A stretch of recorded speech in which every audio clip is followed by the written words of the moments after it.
Hey guys, today I'm going to share with you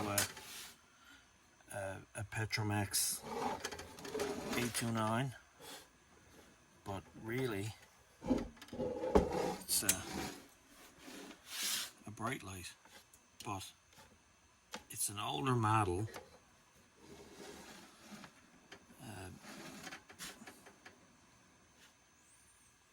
Brytelyte imports these, has these made in China now, same as Petromax, and imports them into the USA and assembles them.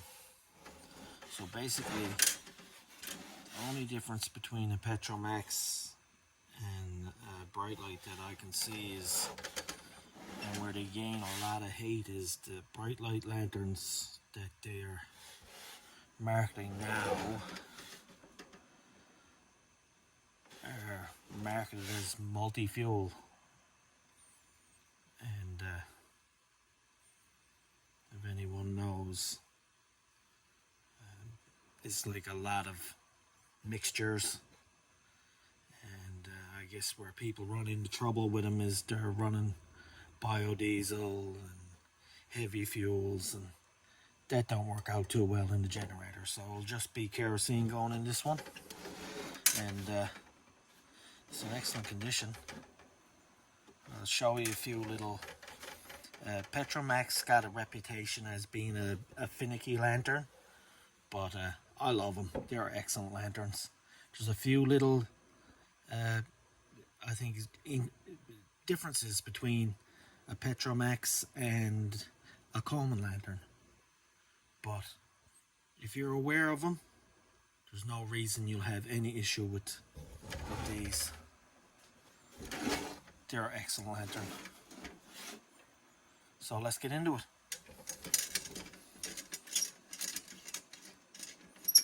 I'll show you as we go through. I'll show you the lid comes off.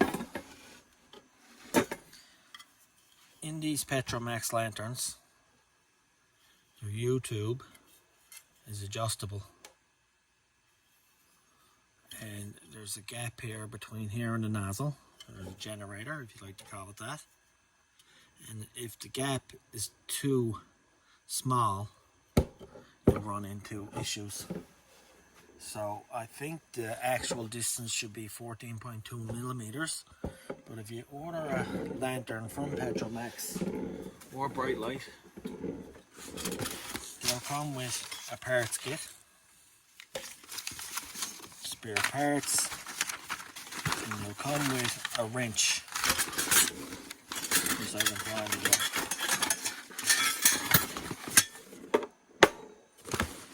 Put this half to the side.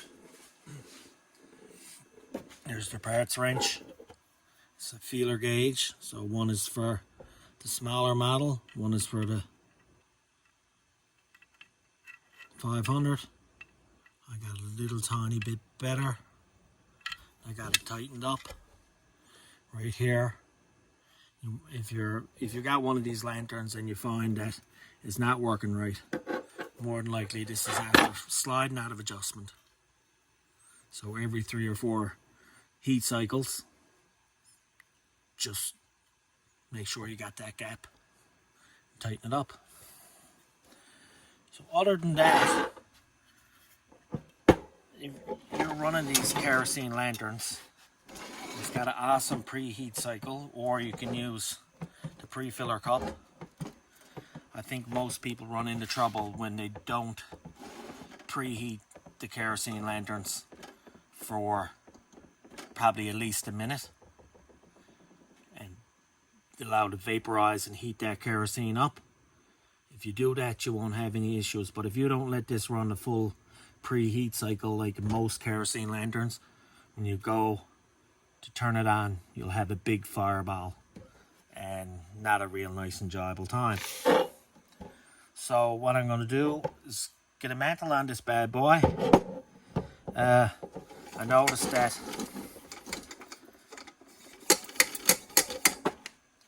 the pump cup, if you could call it that, is gone.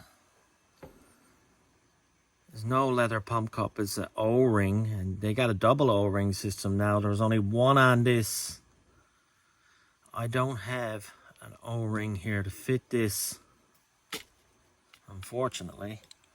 But I do have, if you get a lantern off of Petromax, they're expensive, but they comes with just about everything you need. So this is an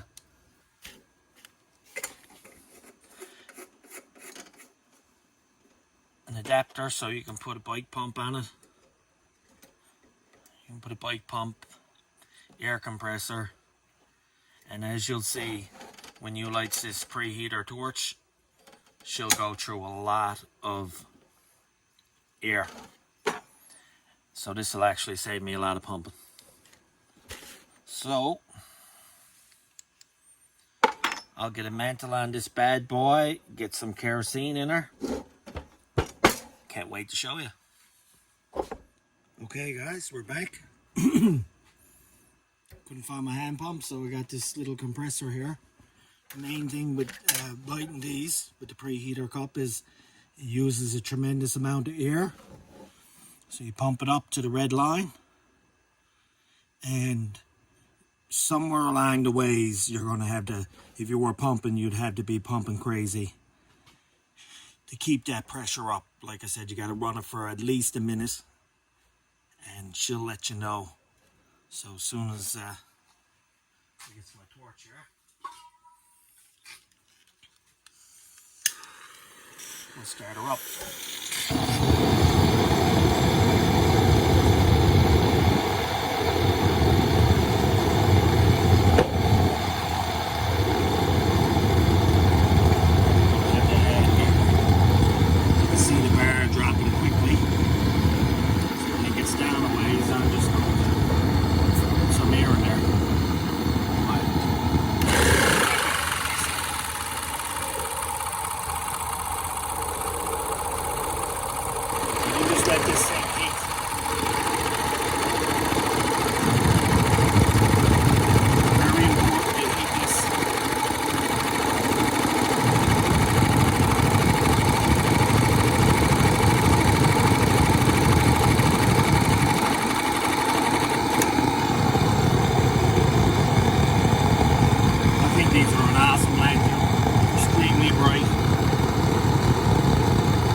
She's pumped up pretty high. It's just a fabulously bright light lantern.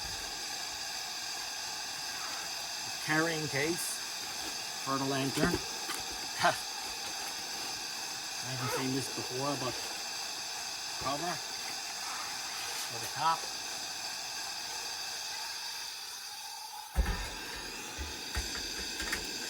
Just fits down. Oh, well that. Put the handle up.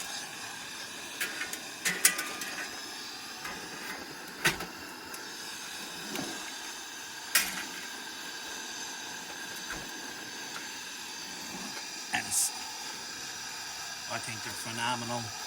They're an excellent lantern.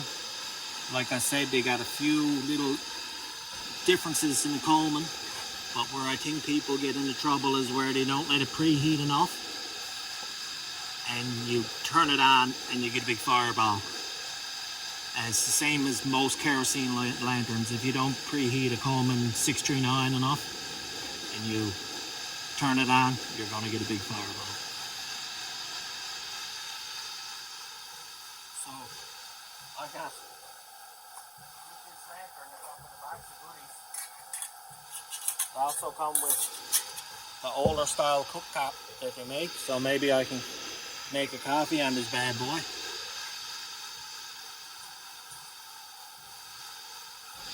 And like I said, this, once they're lit, they're extremely bright. This helps you save a lot of pumping, but they're an awesome lantern. I mean, this is my second one. I hadn't had any issues other than just being aware of what you're at.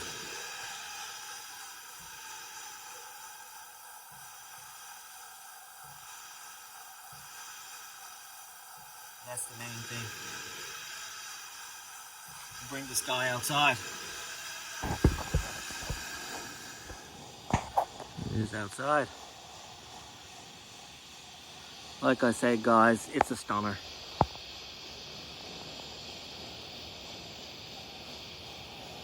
Absolutely beautiful. I mean, if you see these lanterns around, pick them up. They can be a little bit intimidating, but they do have a little slight differences. If you keep aware of the ones I showed you, you won't have no issue. Look at the lights there. Absolutely stunning.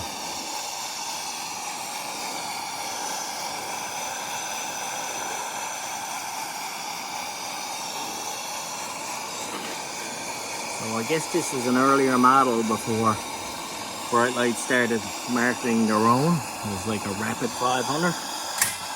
Ooh. You see it there? It says Brytelyte 829 500 candle power. Everything says petromax box. But it's an awesome lantern.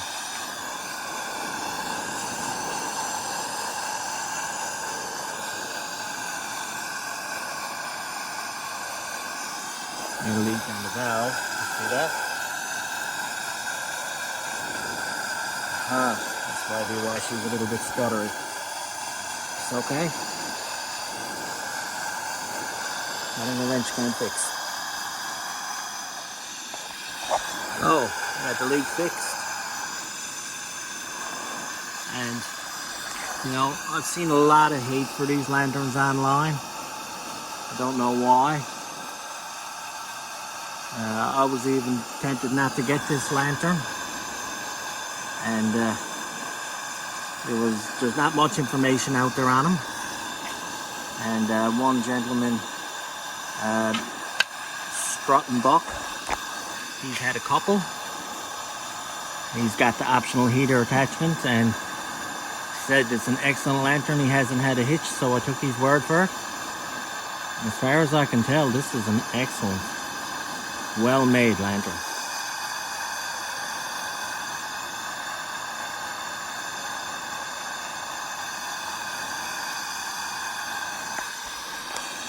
So I'd like to thank him for that.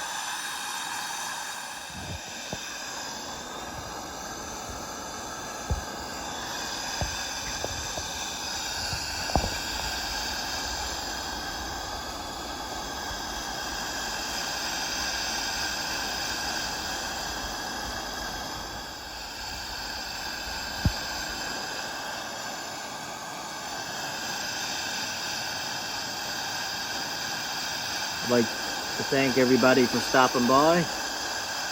Have a peek at this awesome Petromax Brytelyte lantern, I guess. Thanks for stopping by. Keep them burning.